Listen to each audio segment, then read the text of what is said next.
It's a bit mystical.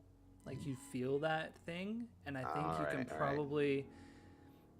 You may not know exactly who's watching you, but you know the location of them that are. So you can definitely feel the eyes coming from where Dusk is. Yeah, I definitely think Lark knows it's Dusk because there's no one else here that would have such a resonance. Mm-hmm. So I imagine like Dusk looking down at this, and kind of like in Lark's character art there's like just that faint smile in the shadows. Creepy.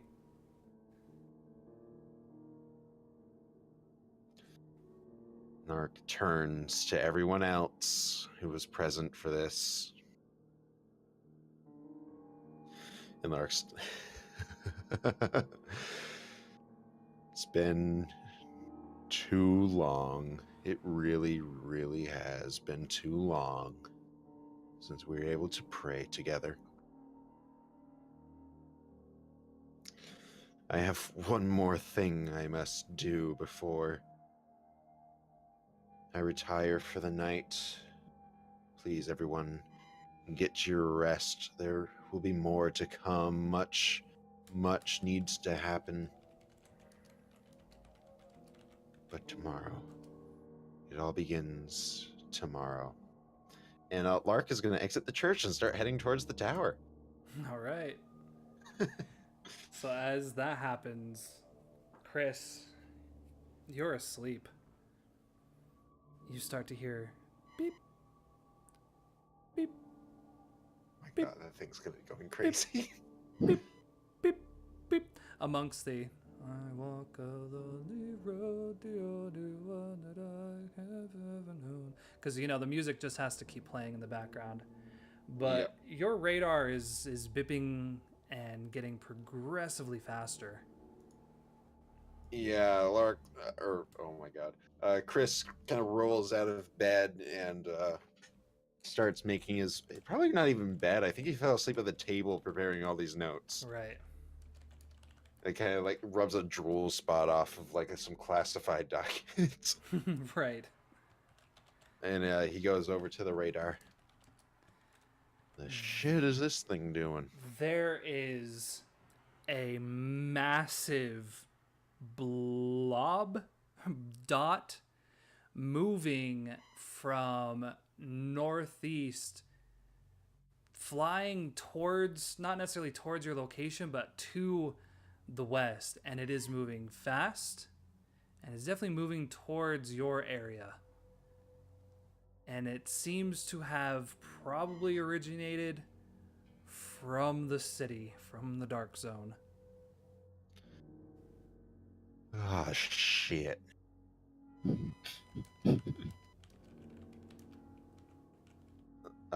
Chris doesn't know what to do. He has to stay here and wait for Princey, but he's just learned there is a much bigger fish out there. I would assume, right, that within this structure, they have to have something, a telescope, a periscope, something here to at least give access to the outside. Whether that is free of snow is a whole other question. Yeah, I imagine in this location it would have been like a lot of security cameras, and there probably is some like rudimentary like amount of electricity flowing through everything. Otherwise, you wouldn't be able to function down here. Right. But I imagine like there were probably like top-notch cameras, but I'm not sure how many of them actually still work. How many of them are actually not obscured by the snow. Right. So there's probably that. So Chris probably goes over and has to probably like remove a bunch of notes and everything, and like starts flipping through the various monitors to see if he can like get a look to anything outside. You find one. It's so dark out there, but there's just enough moonlight that you can see it looks like a cloud. And I mean, Chris, you've been out here for about a month. You have seen something like this before, but it's never registered on the radar. It's you would call it a diving flock. It's a flock of birds that are known to dive deep into the snow on the cliffs, trying to get beneath the snow for food. They travel in flocks because they're able to increase their airspeed. Unfortunately, they are one of the leading causes for avalanches, as a large amount of them piercing into the mountainside is, well, pretty damn likely to cause a lot of that snow to fall down, which in a way, that's what they would want. But again, they've never registered on the radar before, and you've never seen a cloud this big. This looks like one of those South African swarms where you're looking at you've probably seen, when Chris was younger, maybe you've seen a National Geographic or something like that about the great migrations of these birds. It's not that big, but we're looking at probably a good 600 to 800 birds. They're all white, and again, that's why it looks like a cloud. You just recognize it from the movement pattern, and just because there's enough HD quality of it that you can see probably a few of the stragglers, the ones that aren't part of the main group, that are flying a bit slower, a bit further down. And again, you've had experience with these birds, but they've never registered. Yeah, so Chris kind of looking at the monitor, just kind of like blinking hard, like, what in the hell are these things? Starts looking back at the radar again, and looking back to the flock. Oh God, I'm gonna need a bigger gun. It kind of like gets away from the monitors. It's like punt guns, like those old giant shotgun. Need something like that. It's a lot of birds. Scattergun. Get some some. Oh my God! Have you ever seen like pictures of those like punt guns, those like 2-gauge shotguns that are carried by 2 men? They're 8 feet long. Right. Yeah, and some... yeah, he kind of walks over to where the armory is and just does his thing. Like he scans the card, it beeps red. He knows it's not gonna work. Right, just hoping. Yeah, like he's calmly at first, but then like after a few like beeps, he just starts slamming the door with his hands, like, damn it! Right. Yeah. None of this is just. It's all happening too fast. He kind of like turns and leans his back against it. I can't keep doing it. I can't keep up with all of this. Just all of this is happening. Just like frustrated, talking to himself. The beep continues, and it gets to the center point, kind of where you're at. Kind of hesitate for a moment. Please no more avalanches.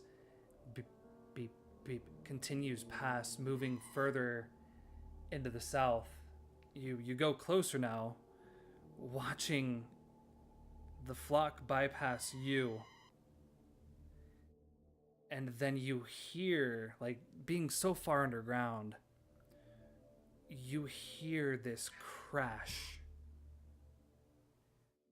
You kind of look quickly at your radar and back up to the map. The flock's not there, the beep's not there anymore. They just hit exactly where you had just been the other day. That flock just crashed right into Princey's place.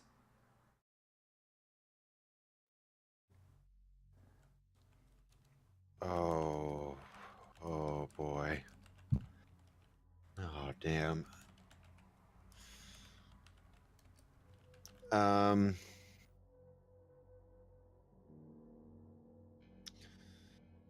God, I don't even know what to do here.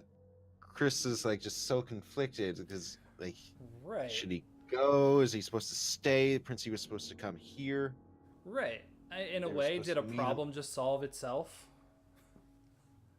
Maybe. It's hard to tell. Yeah, Chris is probably well aware that even if that is the case here, he's trading one problem for another because that was not normal. That was weird. Animos has screwed up the world crap, and the fact that he's seeing it impact the wildlife on such a massive scale. Oh yeah. Let He's just me. like, I want to ask Chris a question here. What was Inamo's mission statement? Animo's mission statement. They probably had several depending on who they're trying to like sell to. But the one Chris probably remembers the best is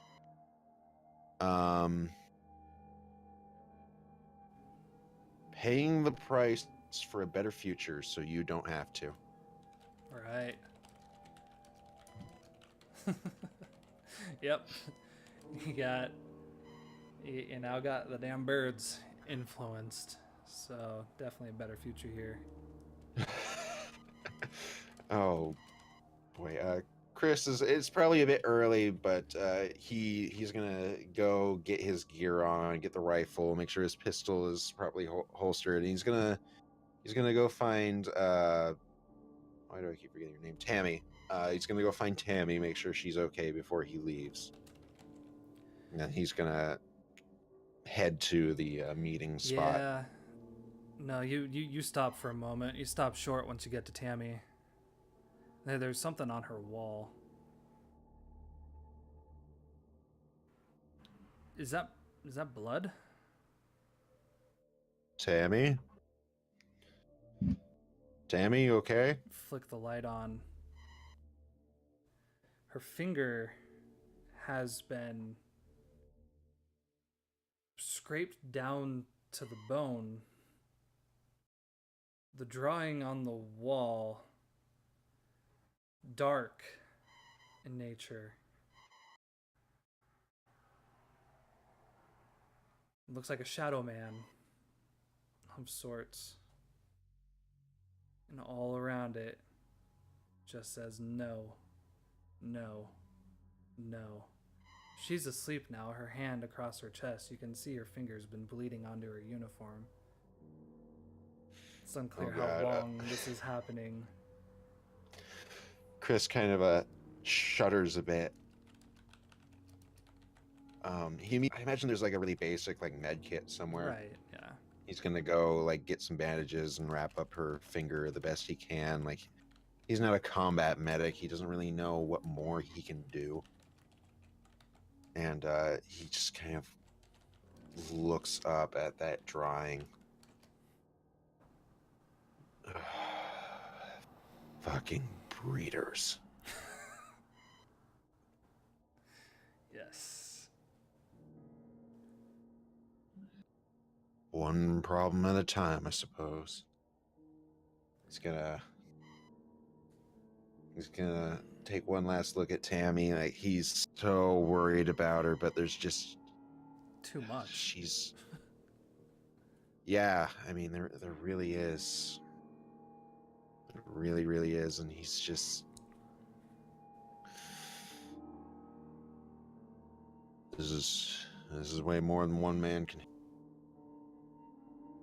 He just kind of mutters to himself as he heads towards the exit, moving towards the his meeting with Princey. Whether or not that will happen now after what he saw, it's really hard to tell. Yeah, I would say, I mean, this is the first time that you've ever seen any kind of response. It's not really a response, but any reaction from Tammy. So part of you might think, like, was it because of the videos we were watching? Did she read one of the reports? It's because you... Yeah, and who knows if it's something that happened recently or happens before, because as we established, Tammy was out well before Chris, and he's not even sure how long she was out. Must have been some time, and In the 1 month, he's experienced more than one man should ever have to experience. Right. So you grab your stuff and you begin heading to the stairs. Yep, and the entire time he's like just kind of praying under his breath, like, "Please be okay when I get back. Please be okay when I get back. Please be okay when I get back." As you crawl your way out of the door of the office, you look down to the south and you can see a plume of, doesn't look like smoke, but just snow that's been tossed up. And it's familiar. You can see the little area that you had gone to get into the cavern, but where the smoke's coming from is it's past that. There's a group of hills kind of down the cliff a little bit that you can probably do a little math and realize, okay, yeah, I walked this way and then I went down there, and that's about where the stream is. It does seem to be coming from that hill area that you think you had been in. Chris just kind of nods, grits his teeth. There's not much else he can do but stay the course. And he's going to begin exiting the fort and heading down towards the meeting point. And he's just like continues to mutter to himself, "God damn, I don't even know who to pray for anymore." Right. You get to the utility hatch. Begin to crawl in. You flick probably a torch or a flashlight or something you have. Put it on your shoulder. Begin moving through. Probably like hooked up to like his harness facing forward. His chest rig and everything. You get close to the fork and go down the same path, and you can hear the sounds of rocks kind of cracking on each other. It gets a bit dusty. You shine a bit further. The tunnel's been collapsed. From where you're at now, you're probably another 100 yards before where the canisters had broken through. There's now so he's stones cut off from, and rocks blocking. He's cut off from all of that. You are. So as you come down, you're stopped short of this utility tunnel. You can't get to that point where it drops into the stream anymore. This, whatever it hit further down, you're not sure how bad it is going in, but it's definitely caused enough structure collapse here to collapse the tunnel about 100 yards short of where those canisters are. He starts, Chris starts like looking around like there's got to be another way. There's got to be another way. I can't leave all that there with them. He starts like probably like using like, it's got one hand like holding the sling out of his rifle. He's using the other hand to kind of dig through the rubble for a bit. You realize how futile that is. Just not going to work. Like he's not getting through. He's gotta go up top. It's the only way I can. Damn it! Just turns and starts running as fast as he can. He wants to try to go. If he can pinpoint about where he was, he's going to try to travel the surface as opposed to the underground. Absolutely. Because he's in a panic at this point, because all of that stuff left alone with anybody is bad news. And if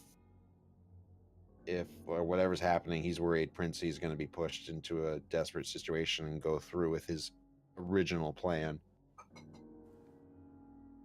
As you get to the surface, you begin to get maybe a dash away from the exit of the tunnel when you start to hear it. The cause and cries and screeches like things you've never heard of before. Hundreds of these birds crying out into the night, sending chills down your spine. This is not a natural sound, but slowly it starts to get more quiet. You push forward, following this path, the mental mindscape of, I don't need to see where I'm going. I know there's plenty of snow here. I know where I was walking. The air becomes a bit more misty as the snow is beginning to fall back down. You get closer and closer to this impact area. You get about 10 feet away and you can see this mass, this growth sticking out about 4 or 5 feet out of the ground, squirming, twisting, crimson amongst white. There's all of those birds seem to have plunged into the earth, now filling the hole that they had caused, and are quickly dying within it. So it's the cave entrance, correct? From what you can tell, it is the collapse site of where the canisters are. Oh, okay. Okay. And now they're filling that entire void. Why? I don't think. Oh boy, I don't think Animo ever bothered to test this stuff on animals first. So Chris is very unsure of what's gonna happen. But I mean, if they're dying, then hopefully nothing bad will come of this. So they're just like all jammed into this hole, like like a cork. They caused. Yeah, they just pierced into the earth. They've put a white, bloody cork of feathers and beaks, just shoved it deep into the earth. All right, Chris blinks a few times as that mental image burns into his brain, along with several others. What the hell? This day. What is this day? I should have never left. Tammy and I could be playing chess right now. And I could be pretending like she's actually like playing. Right. That would be better than this. All right. So Chris is going to continue moving like to the best of his memory where he thinks that the cave would be. Probably doesn't get like horribly far. He's like, God damn it. Yeah, you get probably another maybe quarter mile away from the birds when you come to the edge of your cliff and you can see the hill.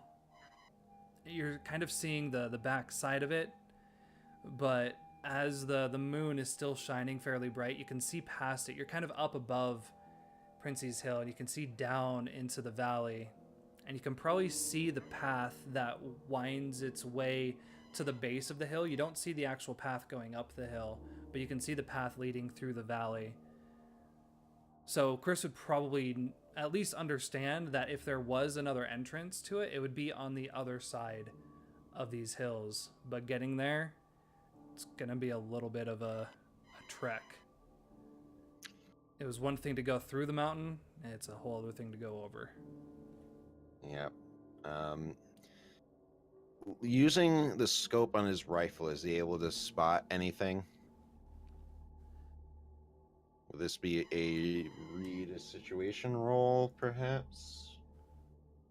Yeah, I think it absolutely would be a read a situation roll. Okay, See how this goes. Oof. Well, ask one anyway. Be prepared for the worst. All right. Don't even know if I want it now.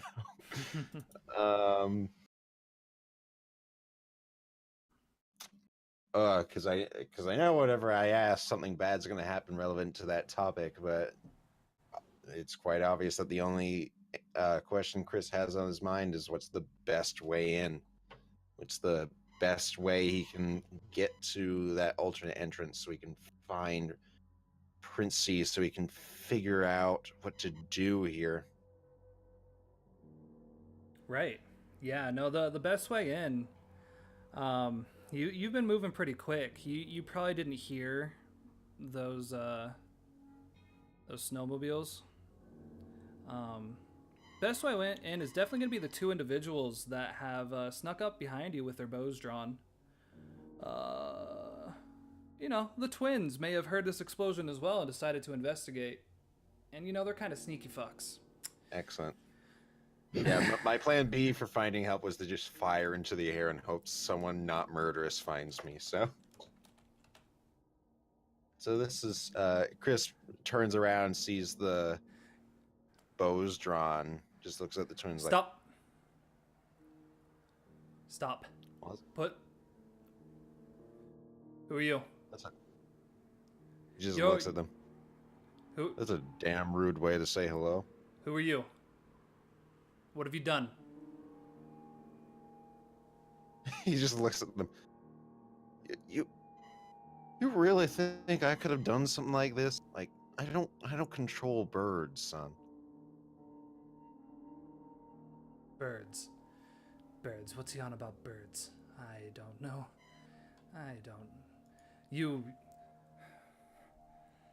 Were you with them? Chris Walker.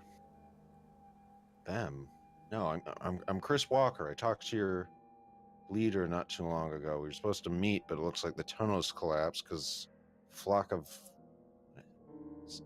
damned snowpiercer birds just... I don't know what they... So, they kind of approach, still bows drawn. Yeah, Chris is not going to make any sudden movements or anything. You are with Why were you spying? Princey, right? Why were you spying? Where did you come from? Are you from the castle? Came from my mother, smartass. You hear like the bows twine back a bit stronger. I don't know about the damn castle, all right? I talked to Princey. I said we would meet. The tunnel collapsed. I had to find a different way. You spoke with father. You spoke with father. Prove it. So you do know him. Prove it. Of course we... How do we know you know him? I don't know. Are there multiple people around here with 3 eyes with see-through parts? I mean... You hear the twines release a little bit. Still, they see the great weapon you have on your back. If you didn't... You're saying that the explosion was caused by birds? Chris just kind of gestures like, follow my tracks.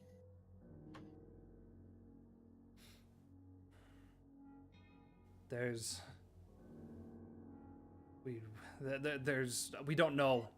We don't know what's happening inside. If you're not from the castle and you didn't cause the explosion, what are you doing here? I told you I was supposed to meet with Princey. This happened. Now I need to find Princey. Princey, our father has not told us that he was meeting with anyone. That what you're saying does not make sense. How would he know who you are? Where did you come from? You were not part of the guests that arrived. We would have seen you enter our home. No one goes past us. He's just kind of looking between them. So, take it you don't know about the tunnel that led right into your little blue pool. Tunnel. No, there's... We've searched these... There's no other tunnels in there. We've been looking to make sure. There's no other way to enter in. What... You know this tunnel? You'll show us this tunnel. Show us. Yes, show us this tunnel. We must make sure our family's okay. Well, like I said, it's collapsed because of the birds, but if it'll get you two to cooperate with me, then I suppose I'll lead the way. And Chris starts just walking back, like, through his own tracks. You have to stop for a moment. Manners are as he's like walking by them, Chris just mutters, "Swear to God, manners are always the first thing to die out here." Right. They become kind of quiet. Again, they're assuming the worst. You have to stop for a moment because you don't hear them behind you, and they're walking, but oh boy, they, like elves, seem to walk on top of the snow, not in it. They are very quiet on their feet. Chris just kind of takes note of that and continues on. As they get close to the pile of birds, one of them pulls off and walks over, picks up one of the birds, pulls out a knife and slices it, allowing it to bleed out onto the ground. And the moment that its blood hits the snow, he drops it, moves back. The sound of the bird hitting the snow causes you to turn. There is far more liquid pouring from this blood, from this bird than should, and it is not staining the snow red as you would imagine. It is pouring out like ink, staining it dark black. Twin looks over. This causes... You haven't seen them fearful. You've seen them in control. And you probably see a visible shudder on both of them as they both see what these birds really are. Chris definitely stops and looks at that and just like, that is... You know what, goddammit, I'm not even surprised anymore. This weird shit's just... This ain't normal, right? No, darkness... The darkness is spreading to our valley. This is not normal at all. These birds... These are just elements of the demon from over there. And they point towards the dark zone. I see. Looks like I'm gonna have to find a way to take that one out too. You are strange. Where is this tunnel? Where are you taking us? How much longer do we have? Oh, not too long. I haven't been on foot long. Tried to gauge where your hideout was based on the path I took in the tunnels. It's difficult translating that. It's our home. Where is your home? You haven't told us that yet. Lark. I'm gonna keep saying Lark. Boy. Chris's shoulders kind of droop a little bit because to him, home was lands long lost to time. But he's hesitant to tell him where the fort is. And he just looks at them. I'll show you mine when you show me yours. You already know No. where we live. What is this game you're playing now? You say you've met our father. You've said you've seen the lake, means you've been to our home. I take it you haven't wandered through that lake yourselves? They stop for a moment. That would be the one tunnel you missed. We have Found it by not. accident, to be honest. We are tasked to protect from the outside. We're not allowed to be inside. Father has tasked us to be the eyes of the valley. We stay outside. We watch. That's how we see you. That's how we see the explosion. That's how we see the castle and their darkness. We see them flee and run from us. He just kind of looks at them.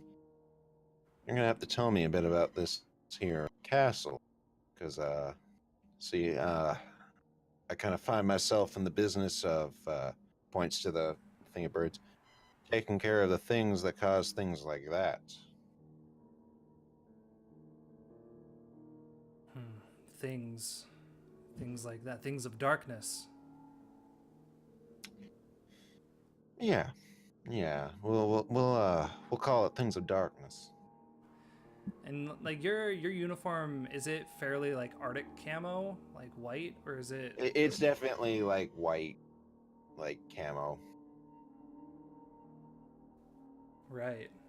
And this is stuff that they've probably seen before, because it was like good winter gear in camouflage is probably not the rarest thing around here, although stuff as clean and pristine as Chris's gear is probably unusual. Right. And most of their wardrobe is, from what you could probably tell, based off of the animal pelts, so like the bears and the wolves and the white from their fur. There's probably a mixture of some of the scavenged things, similar to what Lark would wear, windbreakers and that kind of stuff that had been left behind by, the tourists that had escaped to this cave a long time ago. But I think the symbolism of white kind of plays a part to them, and that it's clean too. Yeah, they follow you to the entrance, and they kind of look down into this hole. They're looking through the valley, and they can see the buildings further back. Kind of hold back. This is your home. What is this place? This is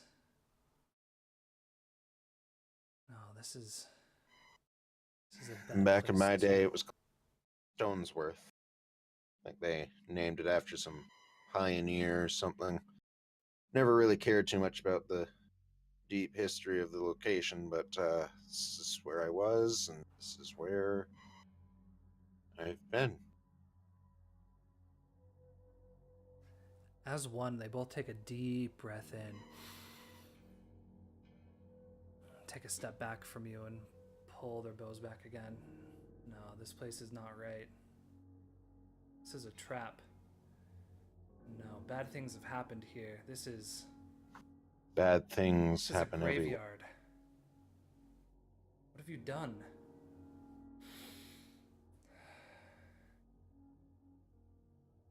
Chris kind of like turns to them. So, there's, I imagine, some being out there that you believe responsible for that bird bomb you had back there, correct?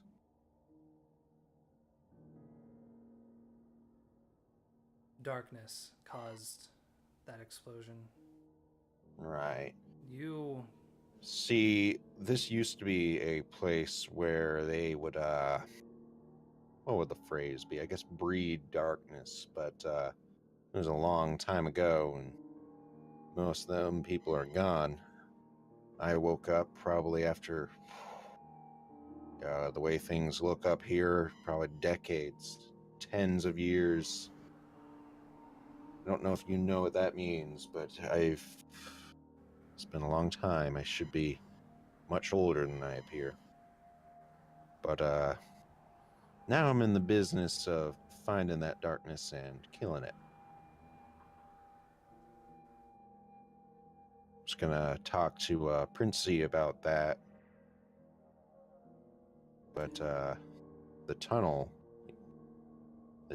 I used to get to him before was destroyed by them damn birds and whatever that darkness was.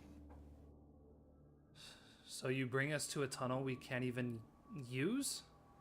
You wanted to see the tunnel. I told you it collapsed. But if you want proof, he kind of like just points towards like the hatch and everything. That is how I got to Princey the first time.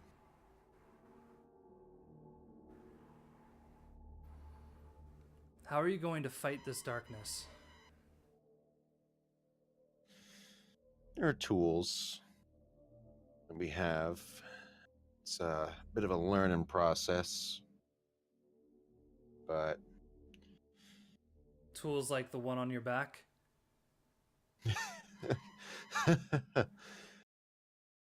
different tools.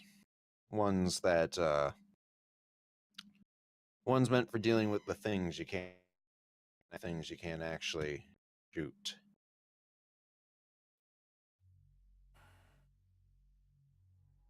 Why was our father going to meet with you?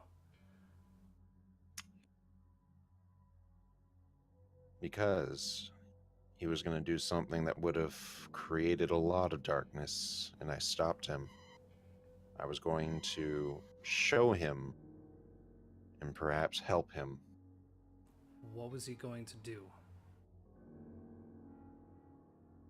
He was going to enter my home, I guess, and... No, how was father going to create darkness? You slander him.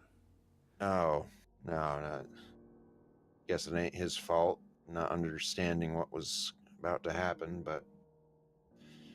Oh, that lake is full of something that can either... Chris is just kind of looking at them, like racking his brain for how to present this information. Because as he learned with Princey, that they are on completely different planes of understanding right now, and it's definitely the case with these two. Oh. Well, let's just say that, like, when you walk into the lake, there's the thing that he thinks will happen, but there's a chance that another thing will happen, and the other thing is creating the darkness. Kind of look back and forth. Basically, if he was going to like take a bunch of people in there, and chances are a good chunk of them would have become darkness as opposed to whatever that Samuel he was trying to do.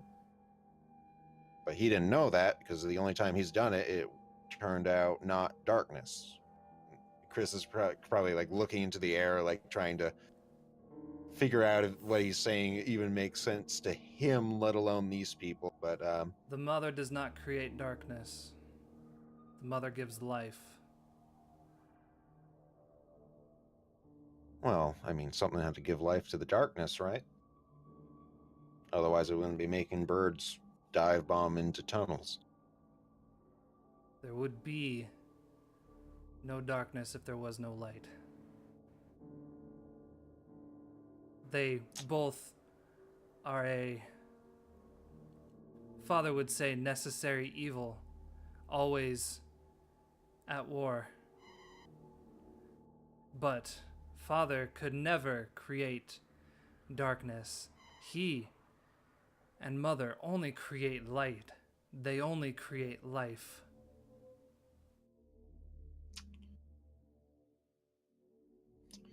Listen, I can stand in this snow and argue this all day with you, but I planned to meet with Princey. I want to meet with Princey. I need to show him things. You will take us to where you'll be meeting our father. We will wait with you until he comes.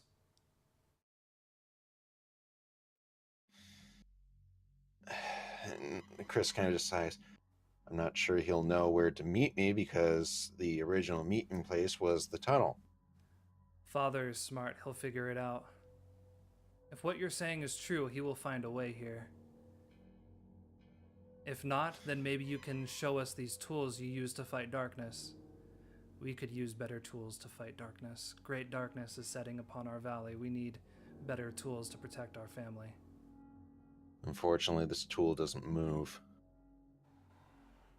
Seeing as it doesn't look like I'm gonna do this any simpler way, fine. Just keep in mind you touch my friend while you're will personally scalp you both. Are we clear? We will not harm you if you cause no harm to us. We will not harm you or yours. Fine, we have an understanding. They begin to follow along as you head to the office. Yeah, and Chris starts heading to the office. He's muttering something under his breath, like, "For the God, invite any more weirdos into my home." God damn, it's like the Florida headlines. Right, and it's tough with these two because you're not seeing any discernible features of them. They're all dressed head to toe, and it does look not similar to yours. It just looks like if they found a full white snowsuit of some sort, Right. and then they got big. Probably like a big difference between Chris's camouflage and everything. I bet his is all digital camouflage. Right. Which is probably a bit rarer. Yeah. And they have big like snow goggles, obviously for the snowmobile, over their face, dark, large white snow caps over their head and ears, so it doesn't show their hair or anything like that. You could not tell the two of them apart. Same height, same weight, same gear. You probably did notice that they have walkie-talkies on their belt, which is a piece of technology you're familiar with, but not a lot of others. And yeah, they seem to be armed again with the bow, the arrows on their back, and they both carry a flare gun on their side. You see the orange handle kind of sticking out from it. So as you three begin heading to the office, Lark, you were walking towards the tower. Dusk, Lark has exited the church and seems to be headed in your general direction.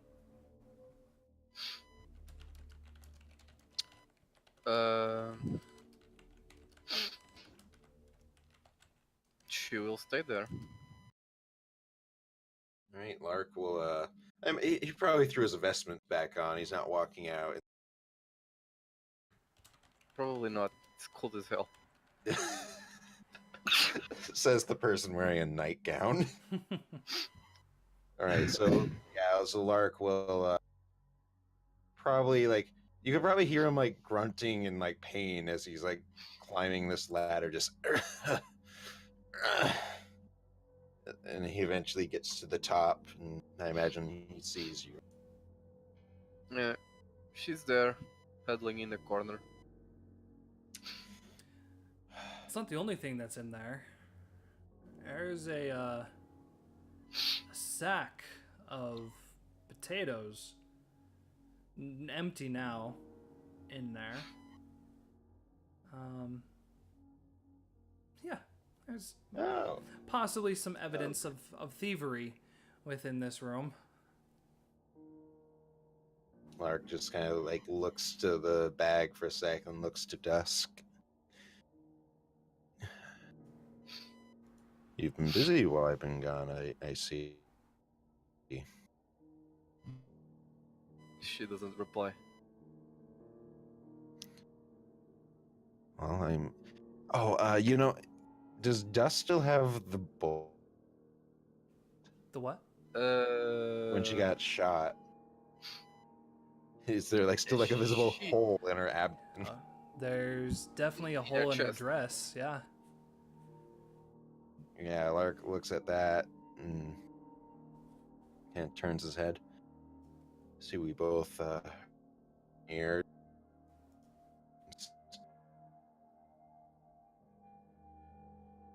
All right. She shakes her head. Does she shake it yes or no? No. No. Do you need healing? I've healed. She says no again. Suit yourself. Lark seems like just like a little bit nervous about this because the follow-up question probably like connects Dusk to 15 murders. And he just looks. Didn't happen to receive from a member of Fordham, did you? Could you repeat that? It cut off at the middle. You didn't happen to receive that. Silence. Note that she does not say no. Yeah, Lark definitely notices that and just says, despite what you may think, silence is an answer in and of itself. So you saw what happened.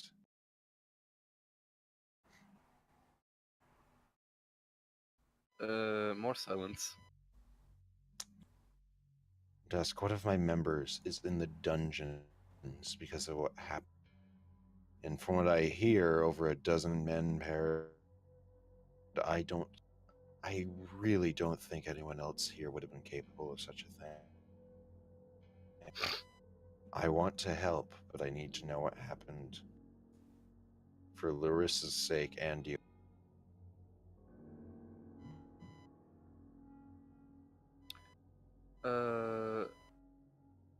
Okay. So she will not answer that, but you will receive her voice in your head, and she'll ask,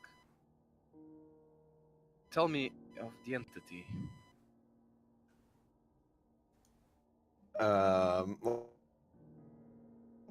Like leans his head back a little bit, just kind of like, oh, like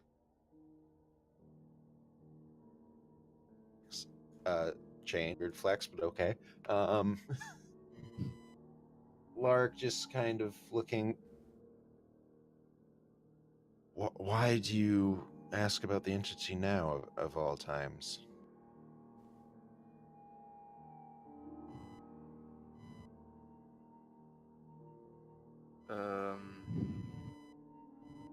I know you've hovered above our sermons for quite some time, and I've tried to inquire about him to you, but why now?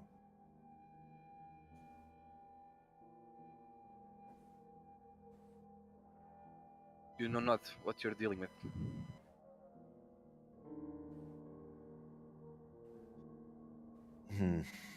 Is that what you believe? That I'm yet dealing with something beyond himself? What does that make you exactly?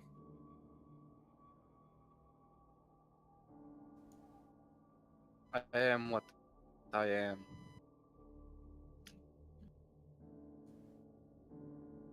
That sounds like the answer someone who's unsure would give.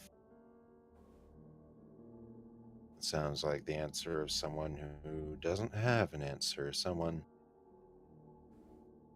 who's avoided that question for a very long time.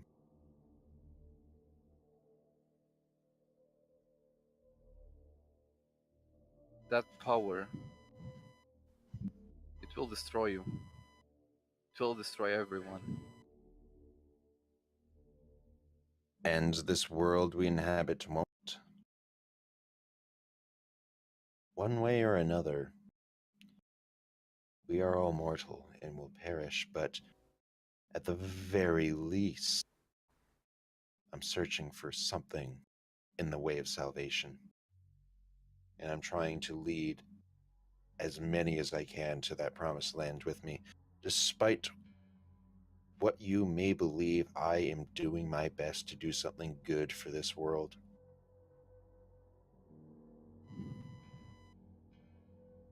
The thing you follow, it is nothing. It is everything but good. and you leaving a trail of bodies in your wake. Are you good? Are you evil? Who's to say?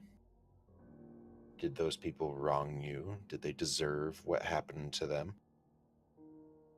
You can't say you didn't have at least the slightest bit of satisfaction. Their life slipping away after what they did to you.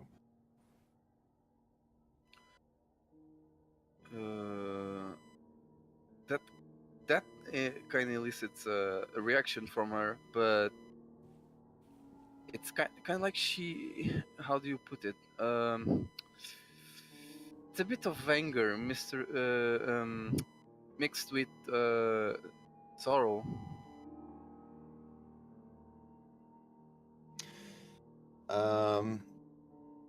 I think Lark is going to read a person. Perfect. Because he sees that there's he got something out of Dusk with that, but Dusk, are you interfering? Let me see. or helping. Or helping. Just throwing that idea out. Because none of my characters have any modifiers for sharp. I'll leave it up to Lark to I mean, sharp rolls have been going so well, so yeah. Oh yeah. I mean, yeah. You know, I'll just roll it straight if Dusk is unsure. Yes. Nice. You are so red. All right. What is Dusk really feeling? Well,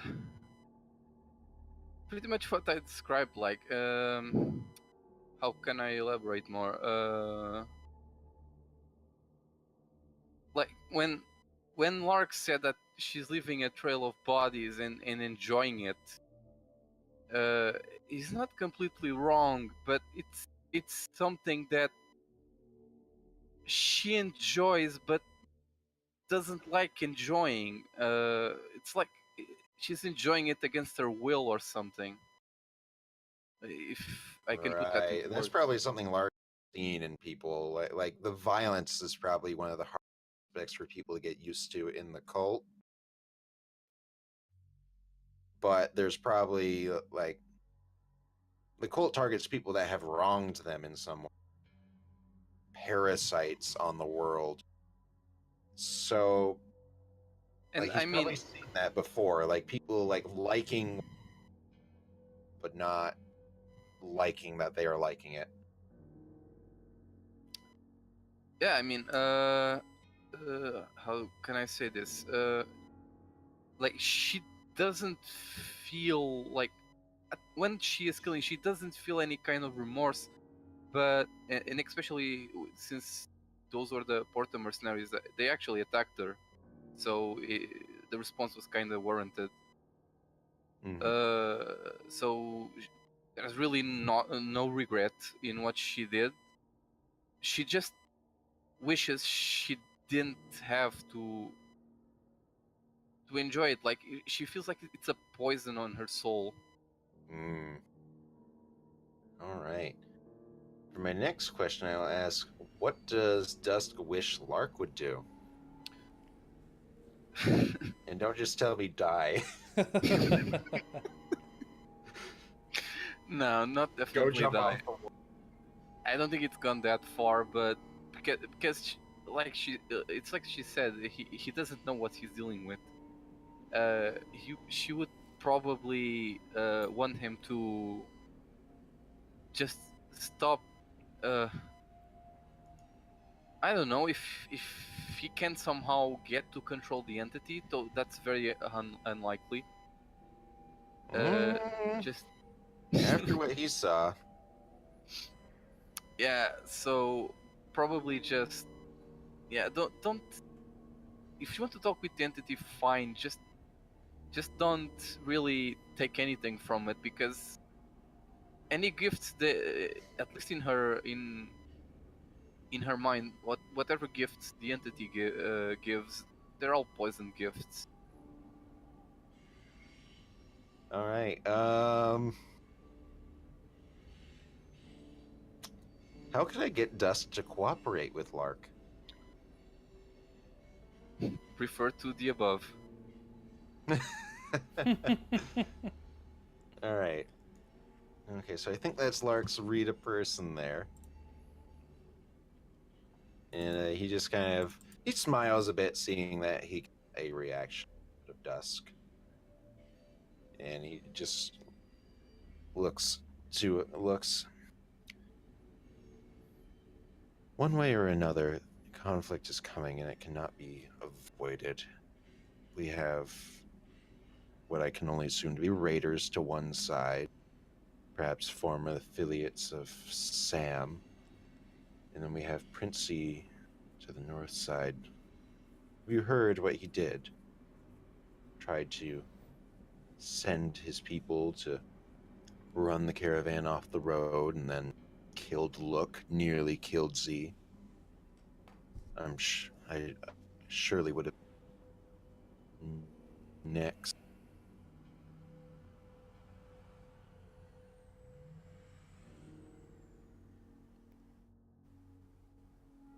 That does not get any reaction at all, just more silence.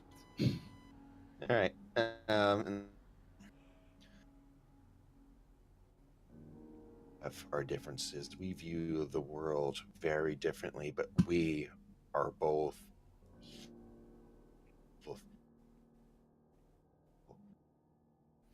We are part of this, whether or not we like it. You think being? You're cutting out a bit, Dead. Okay. Try to. He wasn't cutting for me. Oh, really? Huh. It might just be me on the server then. Never mind. Okay. Probably. We have. I do not enjoy being in the middle of this conflict. I do not enjoy dispatching punishment on the. I would rather the world be a peaceful place. I long for days where my people can live in peace, whether here at the castle or somewhere else, but right now we are at the castle. Right now conflict is coming to our door. We cannot stop it, Dusk.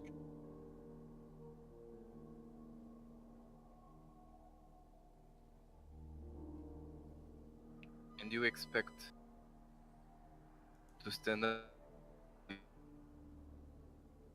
with what the entity is doing?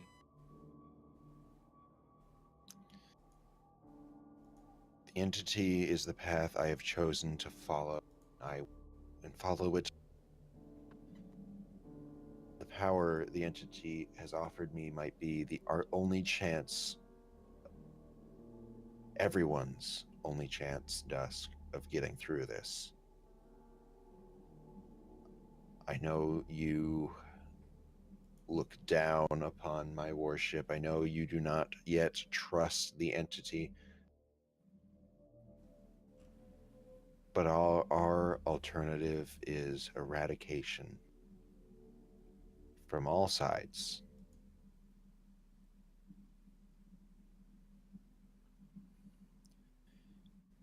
I come to you not as Lark, follower of the entity and leader of the cult.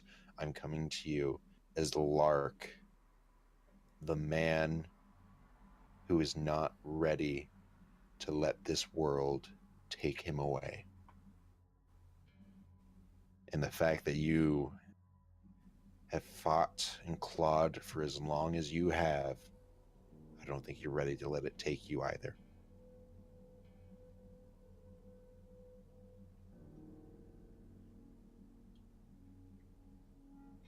Can I tell you a story? Lark, once again, just really not expecting the reply he got from Dusk. He just looks and says, I could use a bedtime story. Please. It's not quite a bedtime story.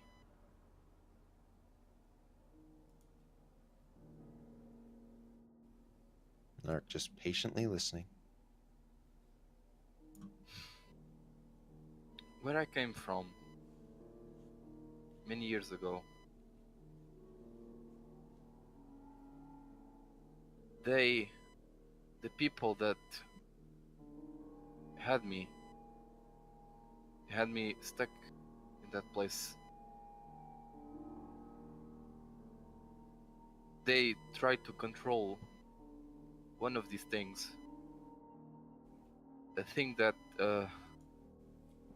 I can only assume is similar to the entity you say you follow.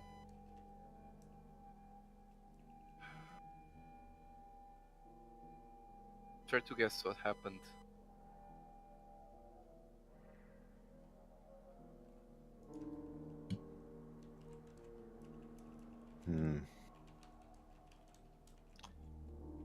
I see. So you coming into this with hesitation. I know what you must think of me, Dusk. Just another man attempting to find grandeur, to become part of something bigger than themselves, to where others have failed, I will succeed. And I'm going to tell you something, Dusk, that I have not told anyone else. I have doubts. I have doubts of my ability to control the blessings the entity has bestowed upon me, to lead my people to the promise I have given them. I often doubt my ability to make the world a better place. But unlike so many others, I refuse to stop trying.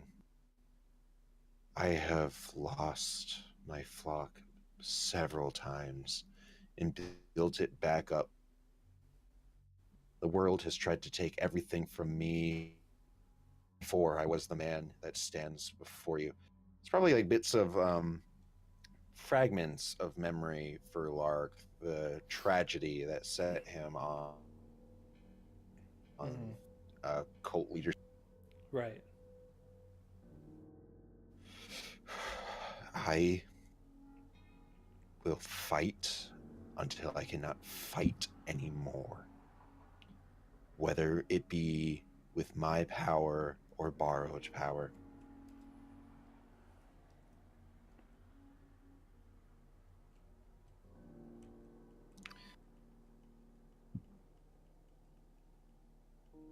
You doubt it because it is not something you can easily control.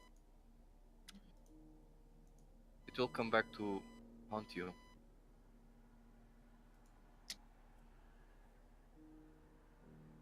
And how is that worse than simply existing in this?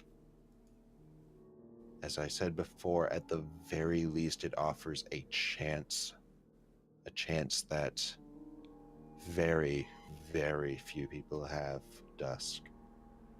It offers the illusion of a chance. You will use your powers to create peace. It will not last.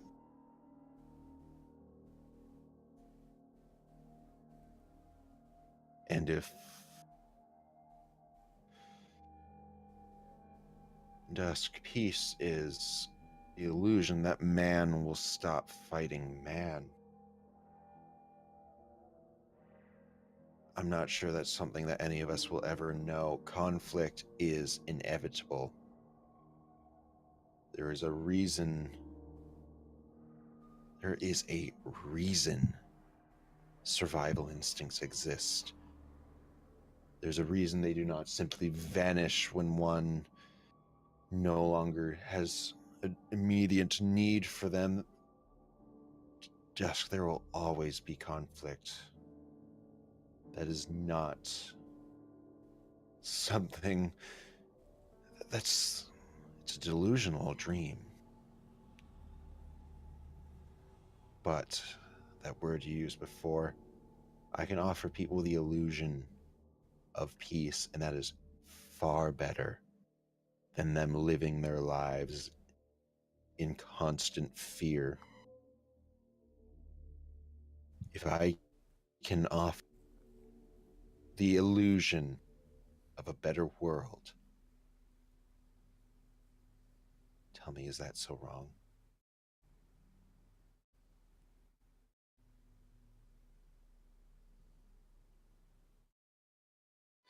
If that is what you believe,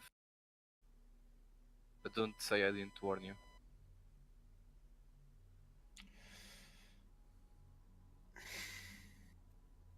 I trust that these powers, they've taken a toll on me already, and they're growing, and so has the toll they take. The Lark kind of moves towards Dusk a little bit and extends a hand, like in kind of like a handshake motion.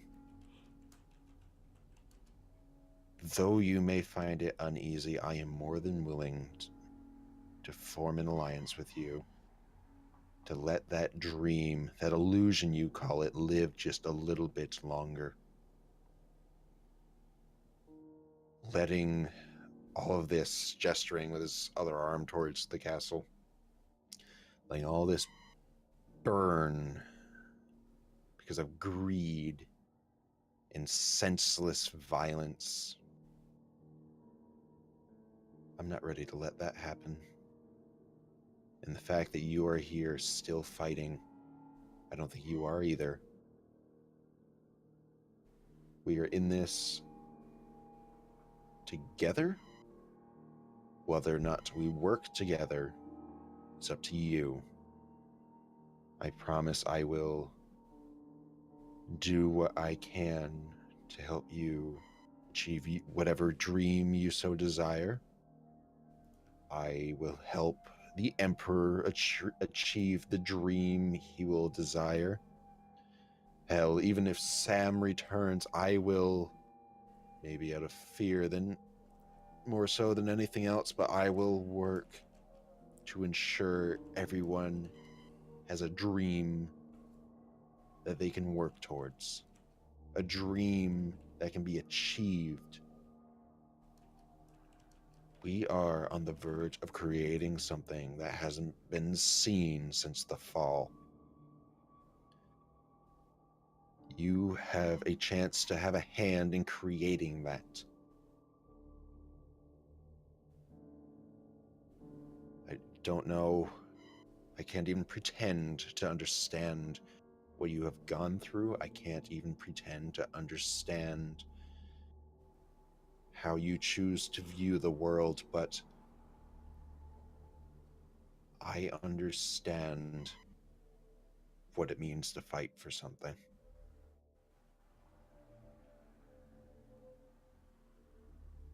It is not that simple. Not for me.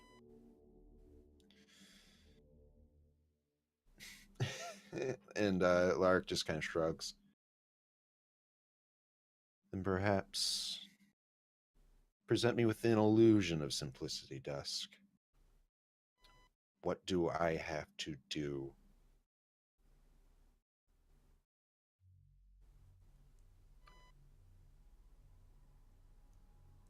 You mentioned those men that died.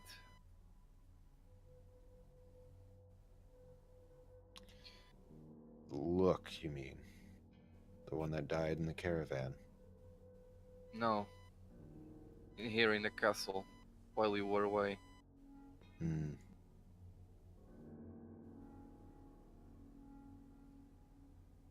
Yes. The ones that attacked the woman from your group. You saw. I saw. I did more than seeing. I killed them all.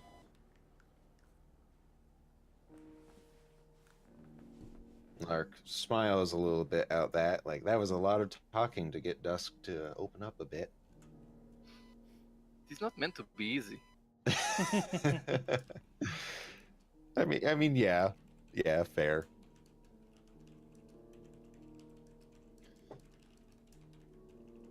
And Lark just... I know you wish to remain in the shadows, but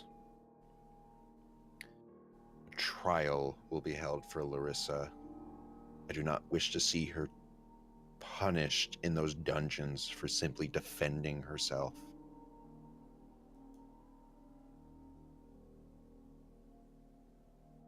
There have been stories of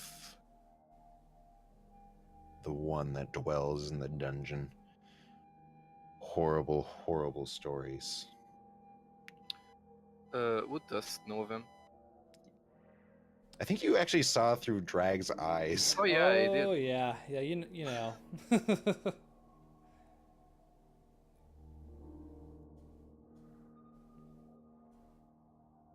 Dusk is know of him.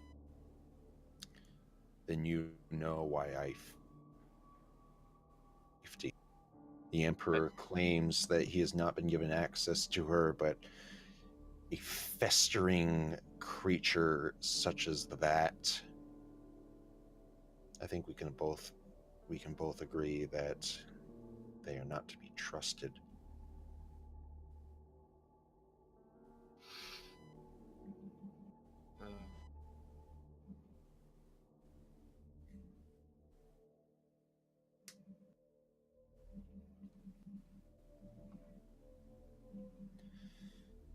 Go to the Emperor. Tell him what you saw so that Larissa will not be punished what any creature would have done. Do not let revenge be had for those that do not deserve.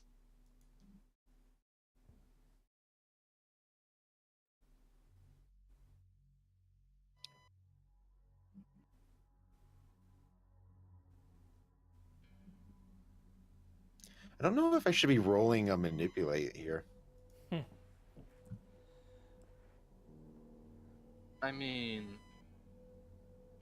she's not really opposed to it. She just doesn't really care much. I guess that's the... He's like, Lark is trying to like tie this in to what he believes Dusk's current values to be, so that she will care a little bit more. Right. Like he's tying, like at this point, it's quite obvious to Lark that Dusk admitted to killing all of them, and Lark is saying that like they will get revenge on the Larissa if you do not help her. Because as far as anyone else knows, Larissa left with a bloody knife, like literally caught red-handed, killing these two men. If Dusk comes forth saying that she was defending herself, then that's it. Like, she's not going to be executed or anything horrible like that for defending herself from vicious attackers.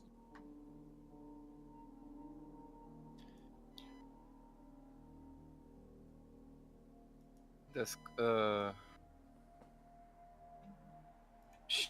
she looks at Lark. Yeah, and Lark's eyes are almost like pleading at this point because he is legitimately concerned for Larissa.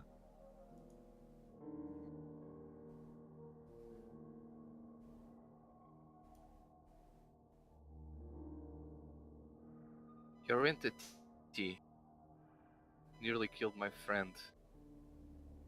Why should I care? And tilts his head a little bit because, friend, you say?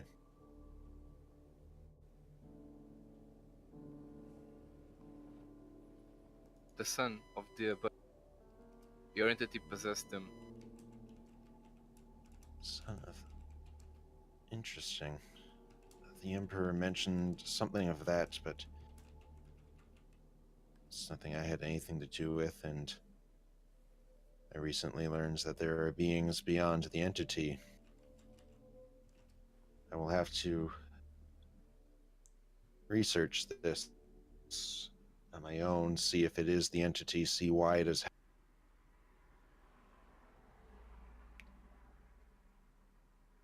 Your friend. What is their name?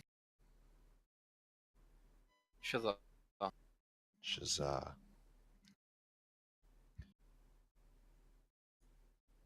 And where are they now?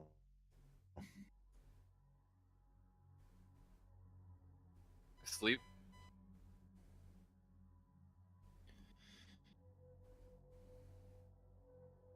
Do you believe the best way for me to contact this Shazza would...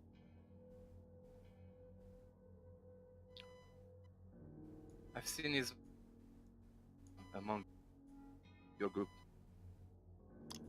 One of the new recruits. Not the baker, the butcher's wife, so it must be Pre? I believe that was her name. Yes.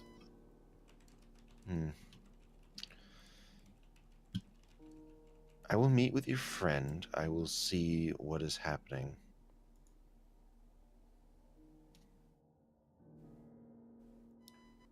Tell the entity to leave him alone, and I'll consider saving Larissa.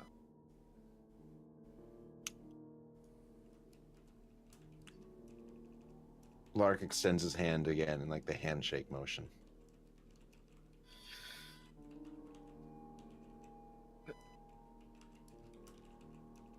Dusk just shuffles a bit, but doesn't really shake his hand. It's not really her type. Yeah.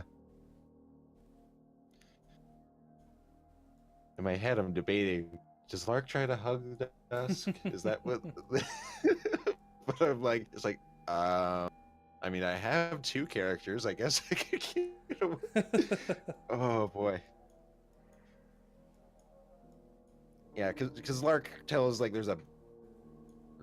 And, like, obviously in, like, him running the cult and everything, like, physical contact is a way to kind of, like, break that barrier.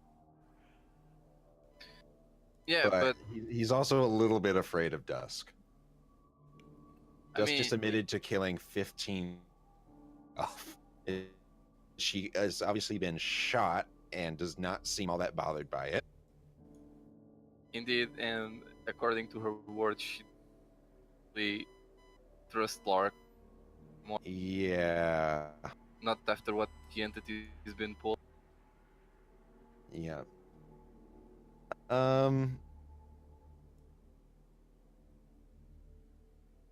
Lark kind of looks at Dusk and he reaches into his vestments and he pulls out the skull. And he just holds it out. This item has been with me for a very long time. It helped me find you once. I know you may be frightened of it. I'm putting my trust in you.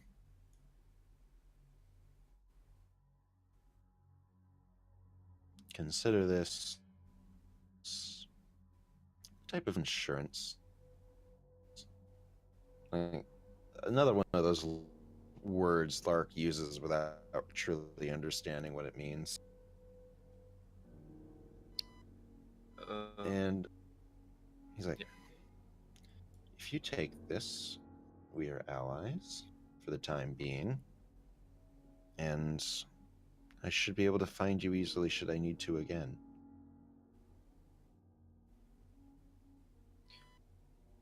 Dusk stares at the skull for a bit, pondering if she should take it or not. And slowly, she does reach for it. And Lark kind of smiles a bit.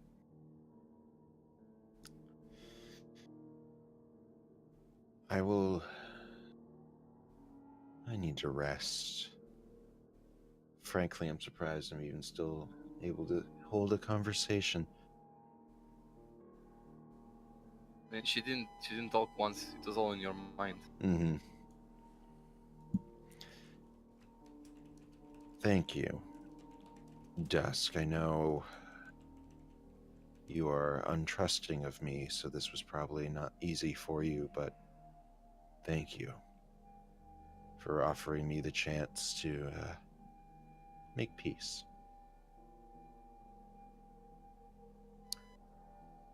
She just lays down and goes back to sleep. You know we have tents.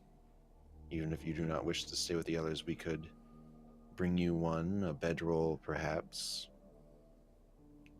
Some sort of accommodations.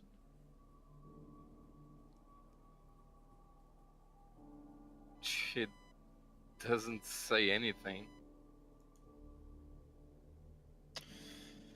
Take care, Dusk. Tomorrow will bring many new challenges.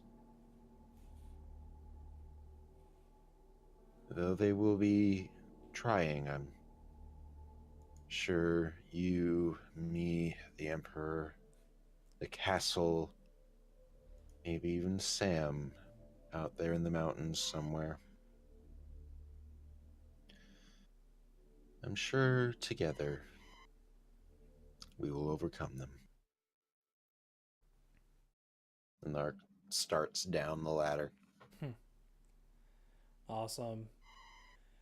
So as our 3 individuals all return back to their stead for a moment, some of them with new guests, others with the first opportunity of sleep within the walls, and even more with new thoughts, ponderings, concerns, and questions on their mind, we wrap up tonight's session at a pretty good point. I think we still have a perfect opportunity for Sam to rejoin us, should she be able to. And yeah, I think this was a really good session. So as always, thank you to you two for playing. I'm gonna go ahead and wrap up the video here. And so thanks for anybody out there that might be watching. We will be back in 2 weeks with more of this. The sun will begin to rise, and with it, probably more opportunities of alliances and hopefully answers. So with that, that's all I have. Thank you both. Make sure to go through, and if you want to go ahead and add a hex or subtract one, I think you will have to make that decision, especially with a Lark and Dusk there.